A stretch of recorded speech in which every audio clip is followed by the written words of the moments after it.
Hello বন্ধুরা, তো আজকে ছিল আমাদের মেসোমশাইয়ের কাজ।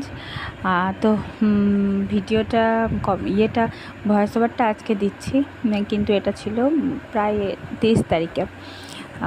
তো এখানে দেখো সব জোগাড়যন্ত্র হয়ে গেছে, কাজও শুরু হয়ে গেছে। আর তার পরের দিন ছিল শ্রাদ্ধানুষ্ঠানের পরের দিন ছিল খাওয়া দাওয়া। তো এই যে এখানে ছবিটা রাখা রয়েছে মেশোর, আর এখানে খাওয়া দাওয়ার অনুষ্ঠানটা চলছে। দুপুরবেলাতেই এটা সম্পন্ন হয়। আর বৌদিদের কিছু রিচুয়ালস ছিল যে খাবারের পাতা তুলে ফেলতে হবে, সেগুলোই কমপ্লিট হচ্ছিলো। আর রাতের বেলাতে ছিল হরিনাম গান। আর এই যে বাবিন আমাদের খুব খেলা করছে, হরিনাম গান করছিল ও, তাই ওকে ভিডিওটা করছে, কিন্তু যখন আমি ভিডিওটা করছি ও কিন্তু চুপ করে গেছে। আর আমরা এখানে সবাই বসে আছি, নাম কীর্তন শুনছিলাম। আর জানি না ভিডিওটা যখন পরে এডিট করছি তখন দেখছি ভিডিওটা এরকম সাইড হয়ে গেছে, কেন হয়েছে বুঝতে পারছিলাম না। তো যাই হোক, এইভাবেই মেসোমশাইয়ের কাজটা ভীষণ ভালোভাবে